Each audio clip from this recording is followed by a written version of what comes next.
Hello, welcome to Cornwall. My name's Andy Paramore, this is Andy's Cornish Creations, and in this video I'm going to be renovating an old roughing out gouge. This is the beast. It's actually a, I don't know whether you can see it on there, it's a Sorby gouge. I don't know how old it is. I was given the gouge with a load of other old gouges, and this one has got a ridiculously short handle, and for a roughing gouge you need a bit of stability, a bit of length, and also the handle keeps popping off. So what I'll do, I've got a piece of ash, which is what Sorby use now for all their handles, and this is I'm going to make it 16 inches long, the handle. I've cut this to 18 inches to give me a little bit to part off at each end, and what I'll be doing is replicating that shape at this end. Yeah, and I'm going to renovate the steel as well, just bring it up a bit better. It's got a nice edge on it, because I do use it, and so we'll just make it look a bit fancier and improve that handle. Right, let's get cracking. Okay, first job is to find the centre of the piece. I just eyeball it and use my finger as a guide and do it from each side, and then that gives you roughly the centre. Be fairly accurate. I say slightly off there, so I just go in the centre of those lines. And what I tend to do is put a punch, one of those sprung loaded punches, really handy, those things, and the other end. There you go. I also get my drive centre, line the hole up with the little point, and just to give it a bit of grip, I give it a little tap on the top with a wooden mallet. Make sure you use a wooden one, not a metal one. We don't want to burr over the end of that two Morse taper, otherwise you ruin it. So get it in there, and then bring up the tailstock, line it up with that hole that we've punched, and firm it up. Make sure everything's locked up.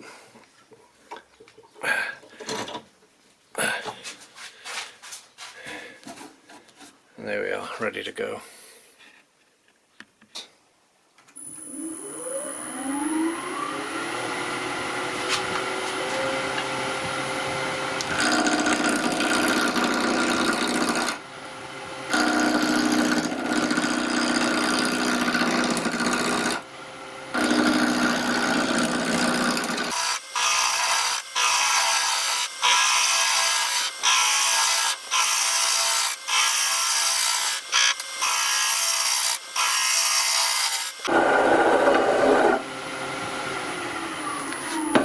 Lets me know that there's no flat spots, and there we go, nice and round. I'll do the same thing the whole way across, and then I'll come back to you.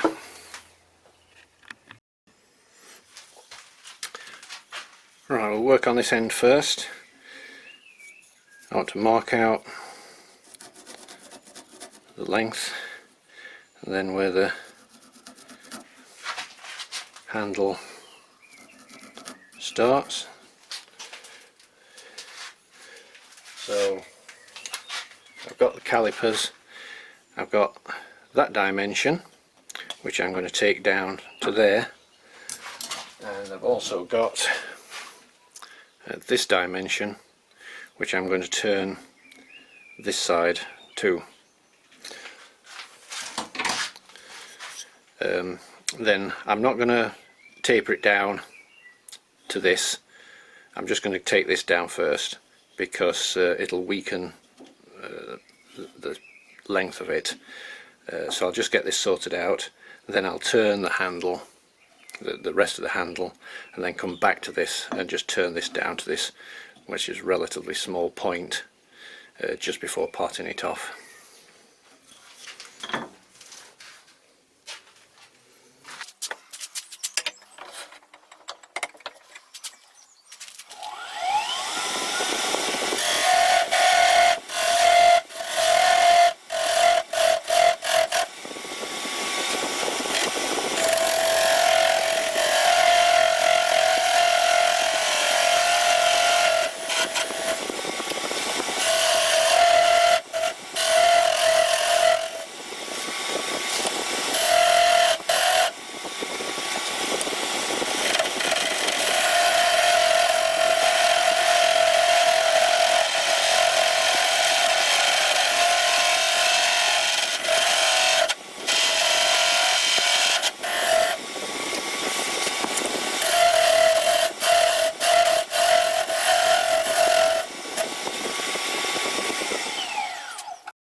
Okay, I'm not going to try and reinvent the wheel here. This is a Robert Sorby chisel bowl gouge, so I'm just going to more or less copy this shape. So what I want to know is the widest point. Mine's slightly less than this, but that's my widest point. The narrowest point is about here, and then it gets wide again at the end. So if I get a nice flow from there down to the narrowest point, and then a little rounded end, I'll probably put a couple of, or rather 6 there in total. I'll probably put their lines in there and burn them in, and yeah, do that. I'll use my spindle gouge to do this.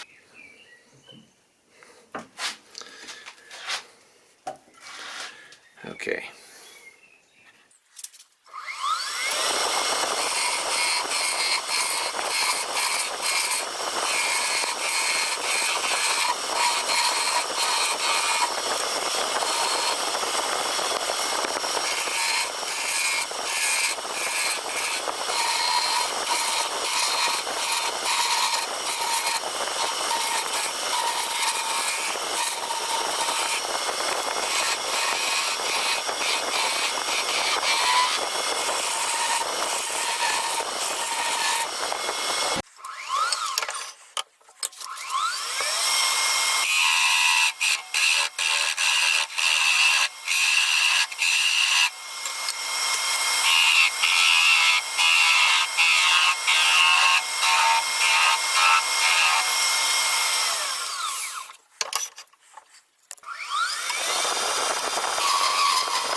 So I'll put a couple of rings there,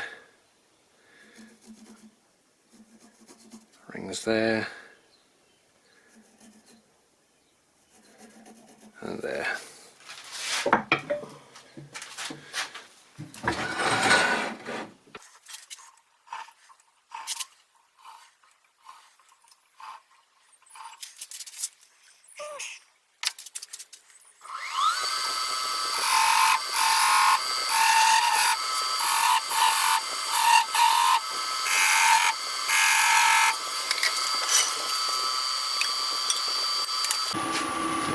I have this one made out of piano wire with pieces of wood on the end. It's important not to wrap the wire around your finger, because if it does catch, it'll cut your finger off. So we'll turn the speed right up.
Right, and I'll keep on sanding up to about 400 and come back.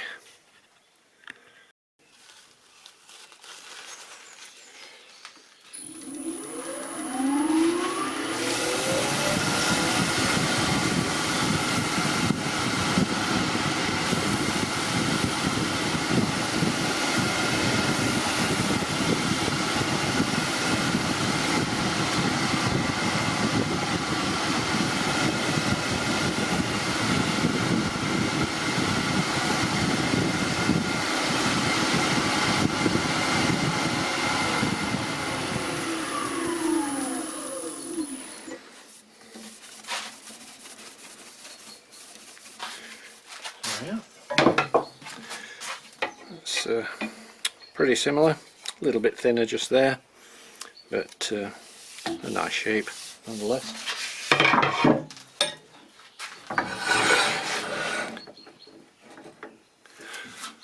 So we just need to work on this end. And I know it needs to go down to that thickness. So if I get my calipers, oops, I can do it so you can see it.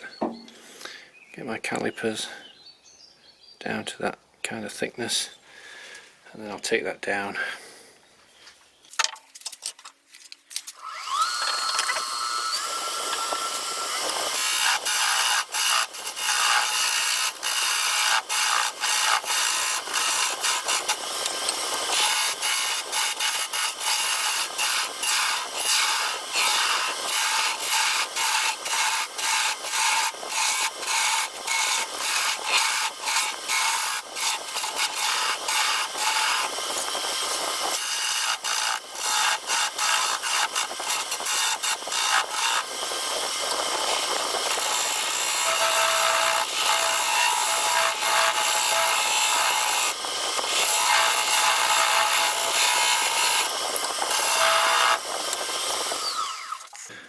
What I sometimes find can be quite helpful is to go onto the smaller tool rest. Try and get the same angle I want to achieve, then I can use this as a gauge to keep that straight, hopefully.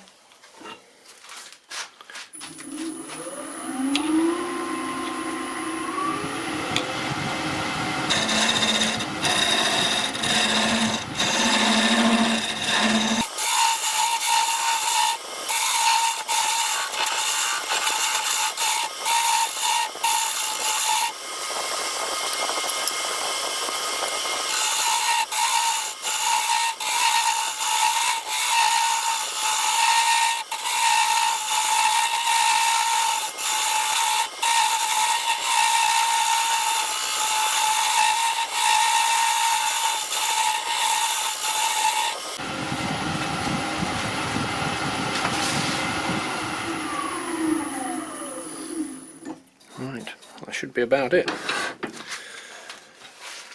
Because that's going in the handle, I don't need to worry about the look of that, so I'll part the other end off.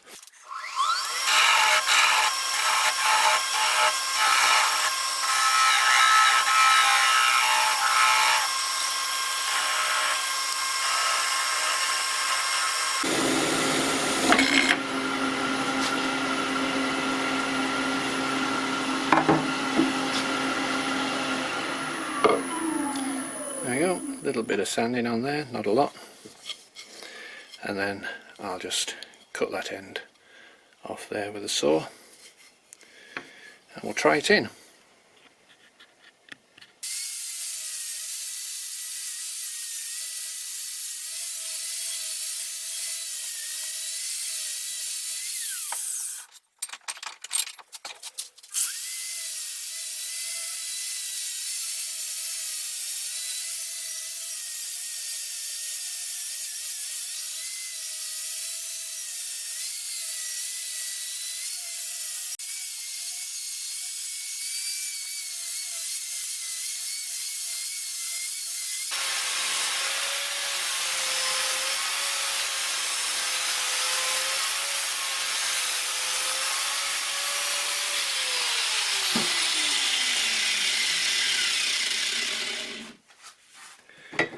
Okay, I've mixed some 2-part epoxy.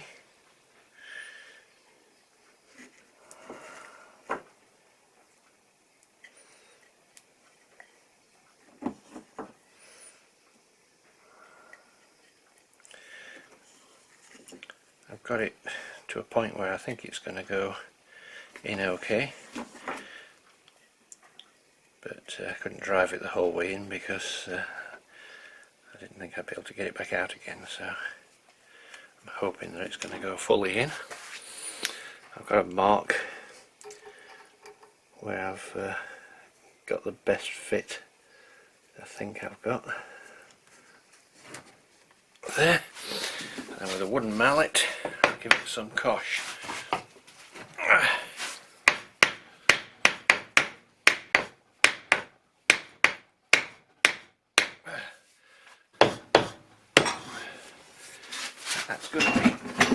That's going to be it.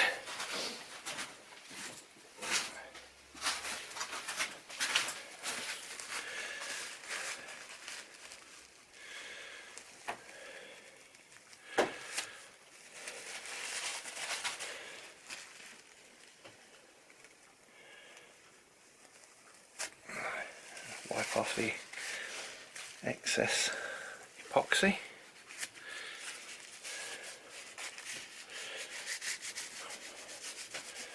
It's not a bad fit.